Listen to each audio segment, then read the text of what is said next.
On today's show, my friend Dr. Hope Seidel. She's a pediatrician, a parenting coach, and a passionate advocate for children's wellness.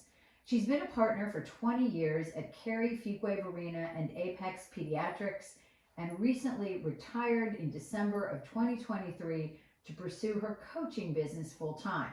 She's also the mother of two young adults who she is helping launch into the world. Hope, welcome to the program. I'm so grateful to be here. Thank you. So we are literally like meeting you on the cusp of this transformation.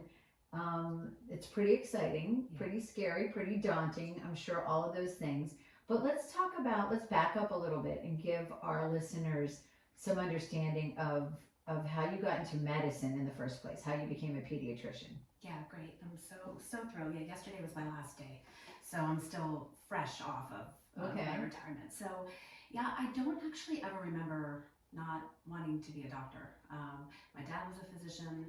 At one point, I think I wanted to be a nurse, and my mom mentioned, you also could do what daddy does, and so it never really occurred to me to do anything else. And medicine wasn't particularly easy path for me. It took me a while to get there. The classes were challenging for me, and so I've always felt particularly lucky to have the opportunity. I know I took someone else's space and who really wanted it just as much as I did.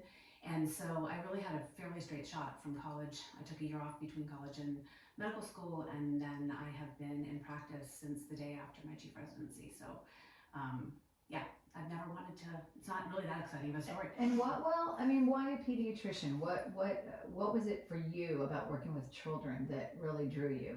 To be honest, in the beginning, I wanted to be an obstetrician, but when you go to medical school, like you have to make a decision between, whether you want to be a surgeon or whether you want to be a medicine doctor.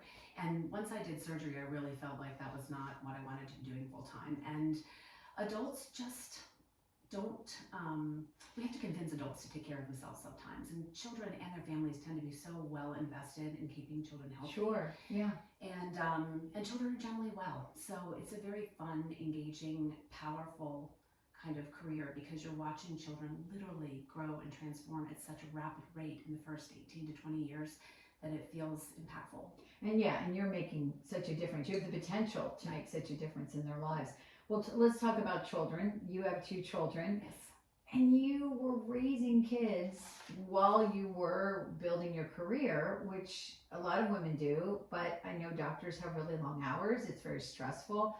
And then you also went through a divorce. So talk about how you were able to handle all of that. Well, the first answer is I don't really know the difference. I mean, I never, ever haven't not worked. I had my daughter at the end of residency, and my husband at the time was also a physician. And so we had a really beautiful kind of, we both worked hard in our jobs and we worked hard together. He was a very present parent. And so I don't really remember a time when I had kids where I wasn't working full time. So it's sort of my normal. I don't really, does that make sense? I don't know the difference. Yeah. Juggling motherhood and my job has always just been part of my job. And so, of course, I had some help. I had a fantastic friend who worked with me for many of my children's younger years that made it possible for my career to continue. I know many working parents have daycare or nannies or whatnot, and of course I was no exception. I was not a superhuman. And so we did both, and raised our kids with a lot of help. Yeah, and obviously beyond that, then you eventually became a single mother, and that's challenging. I mean, no matter how good the other parent is, that's really challenging. Yes. Well, in my case, I was a single parent before I got divorced. So some of your listeners may or may not know who are familiar with me, but my husband was a physician in the community as well in Cary. He was an exceptional human being and physician, and he developed an addiction to alcohol. And so during the time that we were still married for many years, I was building the skills of single parenting because he wasn't able to be present in the way that I needed, in the way he needed, and the way our kids needed. And so transitioning to being without him in some ways was a bit easier because I wasn't trying to manage that part. You weren't taking care of him as well as taking care of the children at that point. I was doing a better job of figuring out who I was in control of. Yeah, understood. Yeah. And I know, since we're on this topic of family, I know that at some point you lost him, and that had to be really hard for your kids, and as a parent, trying to help your kids get through that. You know, before I was in a relationship with someone who was in an active addiction, I really did not understand addiction like I do now. I thought I was the only person that had that experience. And of course, now I know that there isn't probably anybody listening to your podcast today who doesn't have someone who's connected. Everybody's been touched by it. Everybody's been touched by it. And so, you know, being in some ways, a lot of what I'm doing now is related to the experience I had from loving an addict and from letting them go.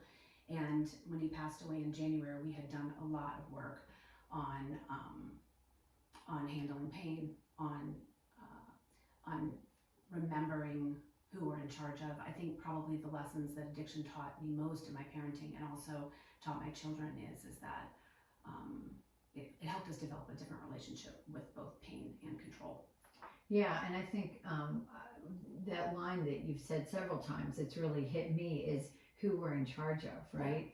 Because we really aren't in charge of other adults. Yeah. Ever. The funny thing is that we're really not in charge of anyone. We're not in charge of our children. Yeah. We're not in charge of other adults. And when, you know, the anchor of helping to support an addict in your life, and we don't have to turn this into an AA meeting, but, you know, but it is allowing them to be in control of, you know, is to relinquish control and allowing them to take responsibility for their actions. And frankly, that lesson is something that I use all the time in my parenting, right? Jeff taught us so much, the lesson of that, you know, we can't control other people, and when we are controlling other people, we're cheating them out of accountability, we're cheating them out of the opportunity to believe in themselves, and we do that with our kids too. Yeah, and so this really dovetails well into what you're doing. Yes. So you're doing parenting coaching. Yes. How long have you been doing that? How did you get into it? And really talk us through what that is. It depends on who you ask. You know, it's been really interesting as I've been leaving my job over the last, well, most people have known I've been retiring for about a year, but it's been really affirming because a lot of the families who I've worked with in the pediatric office have, very few of them have been like, thank you so much for that ear infection that you fixed. It was fabulous. Yeah. But many of them have said that the way that our connection has been impactful is the role that I've played, much like many other pediatricians, in supporting their family. And, you know, the longer that I've done pediatrics and looked at the health and wellness of children, the more convinced I am that the health and wellness of our children depends strongly on the health and the wellness and the mindset of their parents. And so I found myself in my office constantly turning more towards my parents than the children, trying so hard to help them understand how powerful the way they thought about things were, how they treated their kids, what they worried about, what was important to think about. So the most meaningful connections I was having in the office, the place where I felt that kind of intersection between what I was good at and what I loved to do and what was needed, was when I was really helping to support parents. And the more, and then when the pandemic came, I mean, honestly, like there was nothing we could do in the office that could help anything, right? It was the most helpless feeling for many of us in medicine. And so the most impactful way during the pandemic that I really felt like I was supporting parents was really connecting with them about the things they were worried about and supporting them. And that's really when I started to gain some momentum and feeling like this was my next job. It's almost like telehealth in a way, because I'm sure a lot of this is online. Yes, all of my sessions with parents are on Zoom. Right, and so, you know, I was reading some of your information and you were talking about helping parents connect with their kids, create confidence and wellness in their homes. Obviously it's called Parent with Hope, which is a double entendre because Yes. they're hopeful, but you're also hope. You know, I would love to like be a fly on the wall in one of these sessions, because I'm sure, I mean, I'm a parent of a 20-year-old and an almost 24-year-old, and you just never feel like you get it right. You always feel like you have questions. What are the ages of the kids, of the parents you're dealing with? You know, if you're a parent, I can help you. I mean, there's really, we never, once we become a parent, we always are. So I get parents who come to me when they're struggling with what's developmentally normal, young. Of course, because of my pediatric background, you know, changing parents' perspective on what's atypical and not typical for their kids' development is sometimes all parents need. I take care of a lot of clients who need support with their adolescents and young adults, letting go of worry, a ton of work with boundaries and allowing kids to navigate negative and difficult emotions, which I have a lot of practice with both personally and professionally. So there really isn't an age that that the parents don't need support with. It's this ongoing practice that we're doing all the time. To your point, we're never getting it right. We're always practicing it and practicing it. It's Right. like yoga. And so this is with the parents, not with the kids. I never see kids. Right. Okay. Yeah. So that's great. So Yeah. you're helping parents navigate. And obviously, I'm sure as a doctor, there might be times when you say, well, they might need medication, or Yes. they might need a psychiatrist or a psychologist. So you would refer, or at least give them, potential other resources. Yeah, and sometimes our kids are mirrors for our growth, and sometimes our kids trigger things in us that actually require us to get some support that's beyond what coaching does. I mean, coaching is really, really about like where we are now and where we're going. And sometimes as our children are unraveling some of the stories that we've not paid attention to, pain that we've had in our own lives, which is what we delve into in our work together, sometimes that's beyond the scope of what I think is appropriate for me to help them do. Understood. And, I think one of the things when you hear about somebody who's a doctor, quitting their job to do their side hustle, I mean, the road to being a doctor is a long one. Now, obviously, you're always going to be a doctor, so you could always go back to being a doctor. But how thrilling, scary is this decision to really change your whole life? Well, to some extent, I am choosing to see it as just an extension of what I was already doing well to begin with. Being a doctor is a long road, and it's a difficult road, but it's quite simple and predictable, right? You go to college, you go to medical school, you go to residency, you take a couple tests in the middle, you get a job.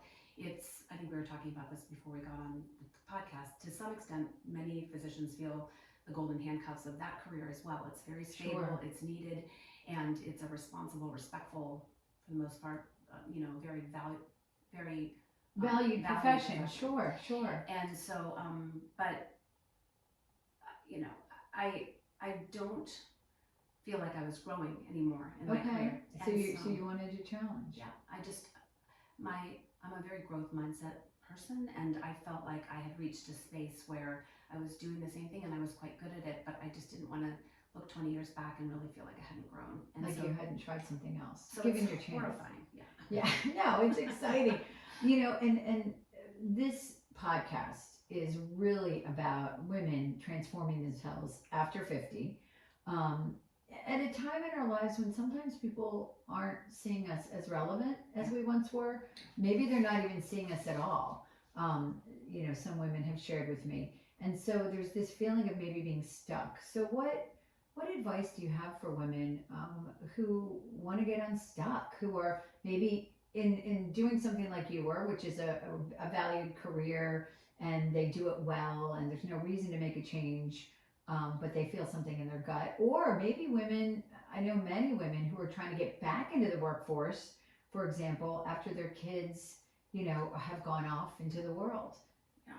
Oh, I'm lucky because, that feeling that you described that I also have heard that many women feel in terms of relevant wasn't my experience, because what I was doing was so necessary, specifically in the last 5 years when we've had so much medical stuff happening in our world. But, to me, being stuck is not a thing. It's a thought. It is a story that we tell ourselves when we don't want to be uncomfortable. And who can blame anybody? Because discomfort is awful. But there's not,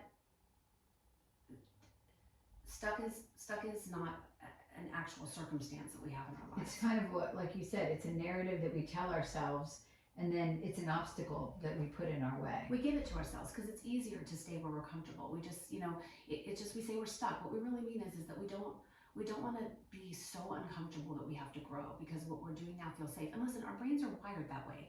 They're wired for safety. They want us to be safe. Like all of this for both of us feels super uncomfortable, right? Sure. Most people don't choose that, right? Right. But it is the price of our growth. It is the price of contributing in the world. It is the price of paying attention.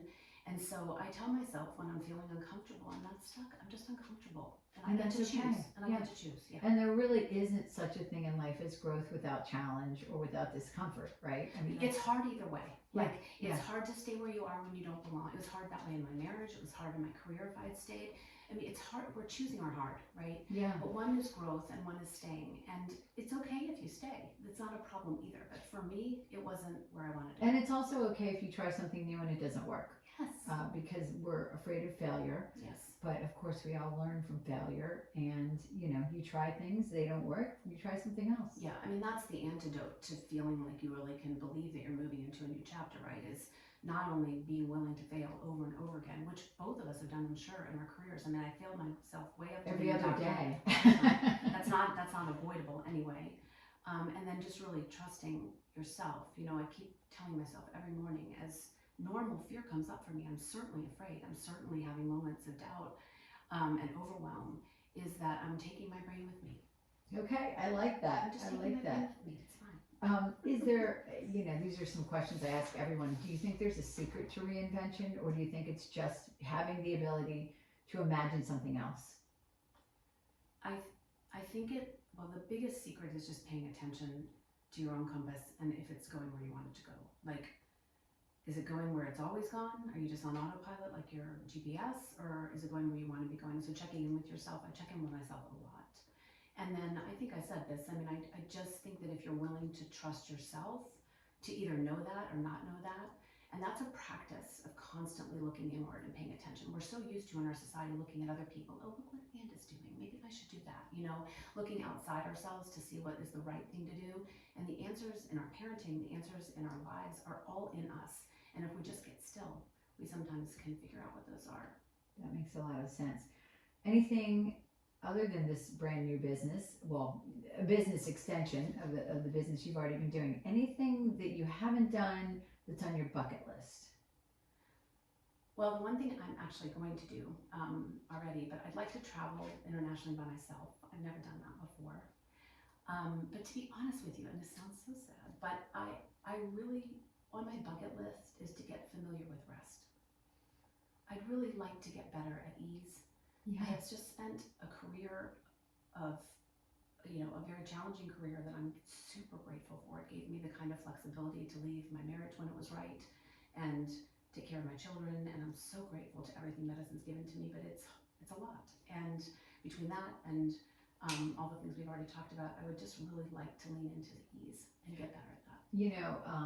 I call that the operating like your hair is on fire. Mm-hmm. And I have done that for most of my career. I said to my husband the other night, I said, how did we do this? Yeah. He said, what? I said, raise 2 kids and have these demanding careers. Yeah. And then on the side, I was writing books and doing all this other stuff.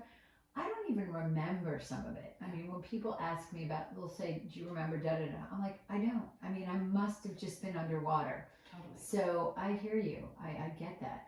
I hope if people want to follow you, they want your services, how should they find you? Are you on social media? Where should they find you? I am. Of course, I'm on Facebook because we're old. But I also have an Instagram page where I pop in often and try and send some wisdom out into the world.